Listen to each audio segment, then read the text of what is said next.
Lah, sekarang Real Madrid malah sibuk perombakan tim medis, guys? Apa-apaan ini? Opa Perez kamu bercanda? Gila, ini transfer window loh. Tapi, tunggu dulu. Bagaimana dengan Rodri nih? Apa Madrid udah nyerah? Atau justru ada rencana rahasia yang lebih gila lagi?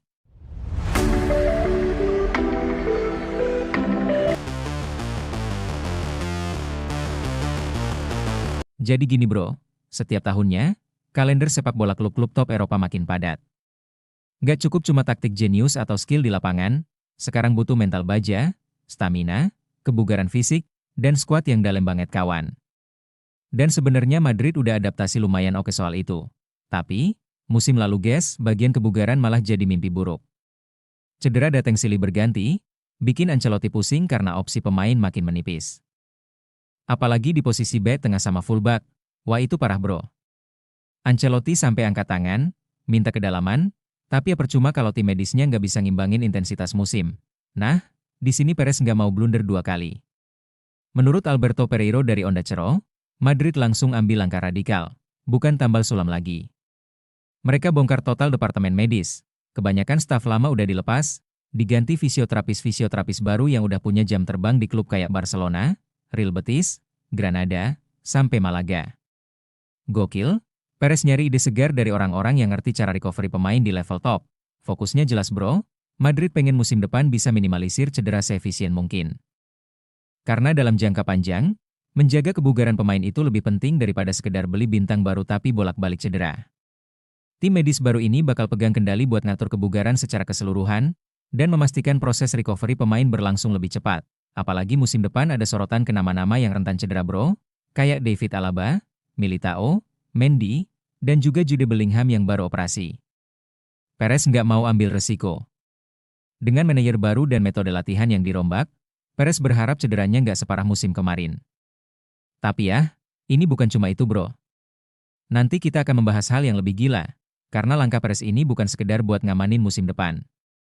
Ada rencana besar yang diam-diam disusun buat dominasi jangka panjang.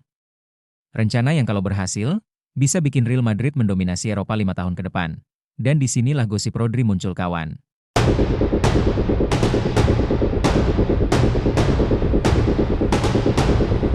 Banyak yang bilang Madrid udah nyerah ngejar Rodri. Tapi bro, ada juga bisikan-bisikan yang bilang Perez sengaja sabar. Kenapa?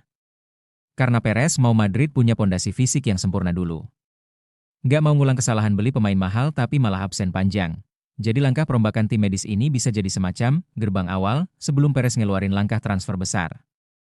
Bisa Rodri, bisa juga target lain yang butuh jaminan kebugaran total sebelum masuk ke Santiago Bernabeu. Nah kawan, menurut kalian strategi ini jenius atau justru buang-buang waktu? Apakah Perez bakal ngebut transfer setelah tim medisnya stabil? Atau Madrid beneran udah angkat tangan ngejar Rodri? Tapi ingat, sekarang situasinya makin rumit. Karena La Liga udah ambil sikap tegas. Permintaan penundaan laga awal musim ditolak mentah-mentah. Artinya, gak ada waktu lagi buat adaptasi pelan-pelan. Madrid harus siap tempur mulai pekan pertama, dengan skuad yang belum sepenuhnya pulih, dan sistem latihan yang masih dirombak. Semua taruhan Perez soal revolusi fisik kebugaran langsung diuji di medan perang nyata. Dan pertanyaannya sekarang bukan cuma soal Rodri, tapi soal waktu. Apakah Real Madrid siap bersaing atau justru tumbang sebelum sempat berlari? Coba tulis pendapat kalian di kolom komentar ya. Kita bahas bareng, karena saga ini belum berakhir, malah baru aja mulai. Apa-apaan nih? La Liga segitunya ya gak pengen lihat Real Madrid juara? Baru mulai musim aja, Madrid langsung dibikin panas. Serius. Ini kayak jebakan di pekan pertama, Real Madrid minta satu hal simpel, tunda laga perdana lawan Osasuna. Tapi apa yang mereka dapat? Penolakan keras dari Liga. Bahkan setelah Madrid bawa nama federasi dan Osasuna, jawabannya tetap, tidak. Titik. Gila, ini bukan cuma soal jadwal. Ini soal harga diri klub sebesar Madrid.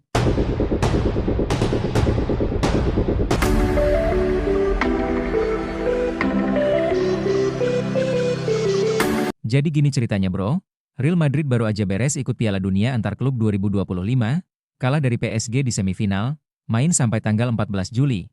Dan tahu gak? Cuma dikasih waktu 40 hari sebelum kick-off La Liga tanggal 19 Agustus. Ya elah. Istirahat pramusim segitu pendek? Buat tim kayak Madrid, Mereka ngerasa itu gak adil. Gak cukup waktu buat recovery, analisa taktik, bahkan adaptasi pemain baru. Makanya, mereka resmi ajukan penundaan. Dan yang bikin menarik, Osasuna setuju. Bukan cuma itu, menurut Real Madrid, Federasi Sepak Bola Spanyol juga oke.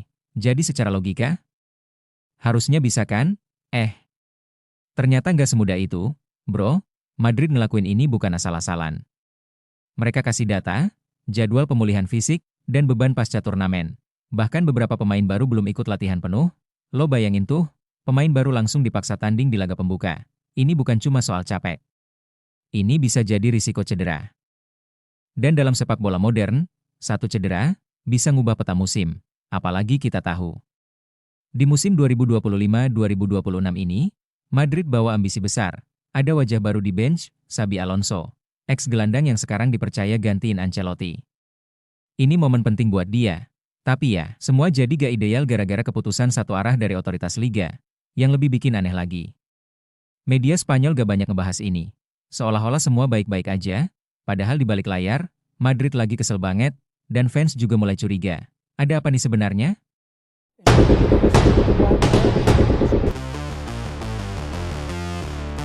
Tiba-tiba, keputusan final datang dari satu orang, hakim tunggal kompetisi, Jose Alberto Peláez, dan dia bilang, permintaan Madrid ditolak. Alasannya? Demi jaga integritas kompetisi. Tunggu bentar, Madrid bilang udah dapat persetujuan dari Osasuna dan federasi. Tapi hakim bilang gak ada bukti mereka merespon secara resmi. Waduh, ini udah kayak politik tingkat tinggi. Bahkan La Liga sendiri lewat Javier Tebas langsung memperkuat penolakan itu. La Liga keras kepala banget. Seolah-olah mereka bilang, maaf Madrid, ini bukan liga buat ngasih keistimewaan.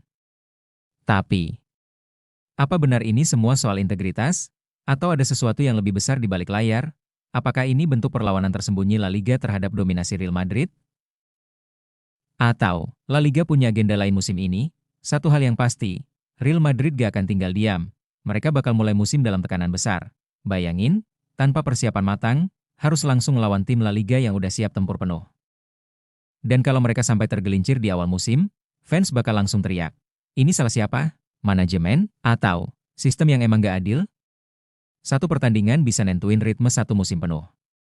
Dan sekarang nih ya, semua mata tertuju ke 19 Agustus, karena hari itu bakal jadi gila. Real Madrid bangkit. Atau langsung ngedok sebelum sempat lari. Tapi, ini bukan sekadar soal satu pertandingan.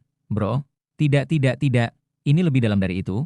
Masalahnya tuh di dalam, Rodrigo, yang dulunya disebut masa depan klub, sekarang malah dituduh jadi biang kerok proyek Xabi Alonso. Apa yang terjadi di sini? Madrid sibuk belanja ini itu. Tapi kalau yang bikin berantakan malah dari internal sendiri. Ya lo gimana mau juara? Xabi datang bawa harapan, filosofi, mimpi-mimpi indah, tapi baru juga mulai, ruang ganti udah panas kayak wajan, dan lo kira ini semua masih make sense? Nggak, bro, ini bukan sepak bola doang, ini udah kayak sinetron jam 7, beneran deh, kalau Madrid gak bisa bersihin konflik internal. Gue gak kaget kalau proyek besar ini meledak sebelum Desember. Lo pikir gue lebay? Tulis di komentar, karena musim ini, bukan cuma soal bola lagi, bro, ini perang.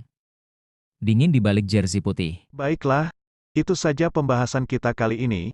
Bagi kalian yang nggak mau ketinggalan berita bola terbaru dari kami, silahkan klik tombol subscribe dan loncengnya. Dan terima kasih telah menonton, sampai jumpa guys.